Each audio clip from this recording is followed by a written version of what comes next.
இயற்கை அன்னை பச்சை ஆடை உடுத்தி காட்சியளிக்கும் மேற்கு தொடர்ச்சி மலையின் மடியில் யானையின் பிளிரலிலும் சிறுத்தையின் உருமலும் எதிரொலிக்கும் சத்தியமங்கலத்தின் அடர்ந்த வனப்பகுதி. இங்கே நிலமும் மரங்களும் சாதாரணமானவை அல்ல. ஒவ்வொரு கல்லுக்கும் ஒவ்வொரு கதையுண்டு, ஒவ்வொரு காற்றுக்கும் ஒவ்வொரு சக்தி உண்டு. சிம்ம மலையின் அடிவாரத்தில் மனிதன் நடமாடுவதற்கே அஞ்சும் அந்த காலத்தில் ஒரு மாபெரும் சக்தி உருவானது. 1000 கரங்கள் கொண்டவள் அல்ல, ஆனால் அலை கடலென வரும் பக்தர்களை தன் இரு கரங்களால் அணைத்து காப்பவள். தர்மத்தை நிலைநாட்டவும் தன்னை நம்பி வரும் எளிய மக்களை காக்கவும் வனதேவதையை அவதரித்தாள். அவள்தான் அருள்மிகு பண்ணாரி அம்மன். யார் இந்த அன்னை? சுமார் 300 ஆண்டுகளுக்கு முன்னால் சத்தியமங்கலம் வனப்பகுதி என்பது மனிதர்கள் எளிதில் நுழைய அஞ்சும் ஒரு அடர்ந்த காடு. அந்த பகுதியை ஒட்டியிருந்த கிராமத்து மக்கள் தங்களின் கால்நடை மேய்ச்சலுக்காக காட்டுப்பகுதிக்கு கொண்டு செல்வது வழக்கம். அப்படி ஒரு மாலை பொழுது மாடுகள் மேய்ந்து விட்டு வீடு திரும்பும் நேரம். ஆனால் அந்த கூட்டத்தில் இருந்த ஒரு காராம் பசு மட்டும் வழக்கத்திற்கு மாறாக தன் பாதையை மாற்றியது.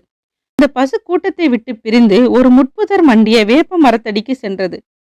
மாடு மேய்ப்பவர் அதை தூரத்திலிருந்து கவனித்தார். எங்கே போகிறாய் என்று அதட்டினர். ஆனால் பசு நகரவில்லை. அவர் அருகில் சென்று பார்த்தபோது கண்ட காட்சியில் அவர் உறைந்து போனார். அந்த பசுவின் மடியிலிருந்து பால் கன்றுக்குட்டி இல்லாமலே தானாக சுரந்தது. கீழே இருந்த ஒரு கல்லின் மீது அருவியாய் கொட்டத் தொடங்கியது. அது வெறும் கல்லல்ல, தெய்வீக கலை பொருந்திய ஒரு சுயம்பு வடிவம். பெரியவர் திடுக்கிட்டார். இது என்ன அதிசயம்? கன்றுக்குட்டி இல்லாமல் பால் சுரப்பதா? இந்த காட்டில் தெய்வம் எதுவும் இருக்கிறதா என்று அவர் உடல் சிரித்தது. ஓடிச் சென்று ஊர் மக்களை அழைத்தார். ஓடி ஓடி வாருங்கள், காட்டின் நடுவே ஒரு மகா அதிசயம் நடக்கிறது என்று அவர் குரல் காடெங்கும் எதிரொலித்தது. ஊர் மக்கள் திரண்டு வந்து அந்த புதரை விலக்கி பார்த்த போதுதான் தெரிந்தது அது வெறும் காடு அல்ல, ஒரு மகாசக்தி குடியிருக்கும் புனித பூமி என்று. அம்மன் தன்னை வெளிப்படுத்தி கொண்ட தருணம் அது. தன் காட்டின் காவல் தெய்வம் என்பதையும் தன்னை நம்பி வரும் பக்தர்களுக்கு தாயாக இருப்பேன் என்பதையும் அந்த பசுவின் மூலம் உணர்த்தினாள் அந்த வனதேவதை. ஊர் மக்கள் அனைவரும் அந்த பசு செய்த அதிசயத்தை கண்டு மலைத்து போய் நின்றார். அப்போது கூட்டத்தில் இருந்த ஒரு முதியவர் மீது ஆதிபராசக்தி அருள் இறங்கியது. அவர் கண்கள் சிவக்க ஆவேசத்துடன் வாக்கு சொல்ல தொடங்கினார். மக்களே, அஞ்சாதீர்கள், நான் தான் இந்த வனத்தின் ஆதிசக்தி. பல காலமாக இந்த வேப்ப மரத்து அடியில் தான் தவமிருந்தேன். என் தாகத்தை தீர்க்கவே அந்த பசுவின் மூலம் பாலை ஏற்றேன். இனிமேல் நான் இங்கேதான் இருப்பேன். இந்த வனத்தை காப்பவளும் நானே, உங்களை காப்பவளும் நானே. இந்த பகுதி பண்ணை நிறைந்த பகுதி என்பதால் நான் பண்ணாரி அம்மன் என்று அழைக்கப்படுவேன். எனக்கு பெரிய கோபுரங்கள் தேவையில்லை. இந்த வேப்ப மரத்தடியே என் இருப்பிடம். என்னை நாடி வருவோரின் துயரங்களை நான் தீர்ப்பேன். சத்தியமங்கலத்தின் எல்லை தெய்வமாக நான் இங்கேயே நிலைத்திருப்பேன். அம்மனின் அருள் வாக்குப்படி அந்த வேப்ப மரத்தடியில் ஒரு சிறிய கோயில் உருவானது. காட்டில் வாழும் விலங்குகளும் மக்களும் அம்மனின் அருளால் எவ்வித அச்சமும் இன்றி வாழத் தொடங்கினார்கள். மன்னர்கள் முதல் சாதாரண மக்கள் வரை அனைவரும் இந்த வன தேவதையின் மகிமையை கேள்விப்பட்டு திரண்டு வர ஆரம்பித்தார்கள். ஒரு சிறிய சுயம்பு சிலையாக தோன்றிய அன்னை இன்று கோடிக்கணக்கான பக்தர்களின் குலதெய்வமாக சத்தியமங்கலத்தின் அரசியாக வீற்றிருக்கிறாள். பண்ணாரி அம்மன் என்றாலே நம் நினைவுக்கு வருவது அந்த மகா சக்தி வாய்ந்த குண்டம் திருவிழாதான். சுமார் 60 அடி நீளத்திற்கு நெருப்பு தணலை பரப்பி ஒரு செந்நிற கடலையே உருவாக்கி வைத்திருப்பார்கள்.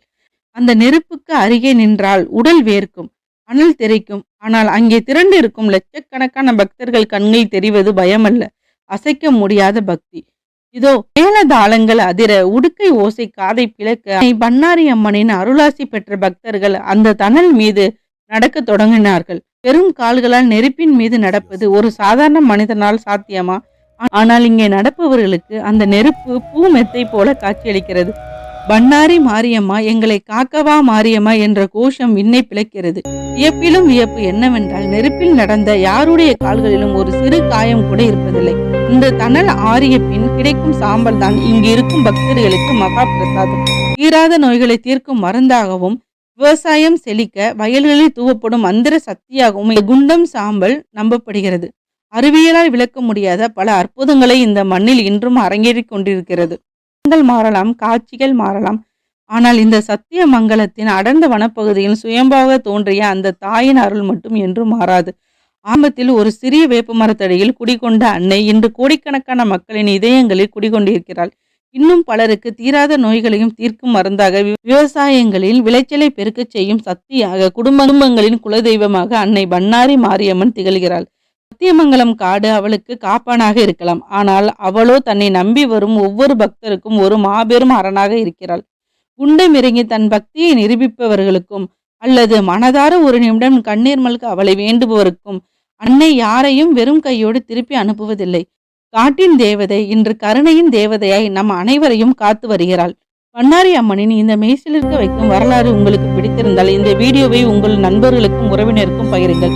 நீங்கள் எப்போதாவது பண்ணாரி அம்மன் கோவிலுக்கு சென்று அந்த அதிசயங்களை பார்த்ததுண்டா? உங்கள் அனுபவங்களை கமெண்டில் மறக்காமல் பதிவிடுங்கள். இது போன்ற ஆன்மீக தகவல் மற்றும் வரலாறு வீடியோக்களுக்கு நமது சேனலை சப்ஸ்கிரைப் செய்யுங்கள். பண்ணாரி அம்மனின் அருள் உங்கள் அனைவருக்கும் கிட்டட்டும். ஓம் சக்தி.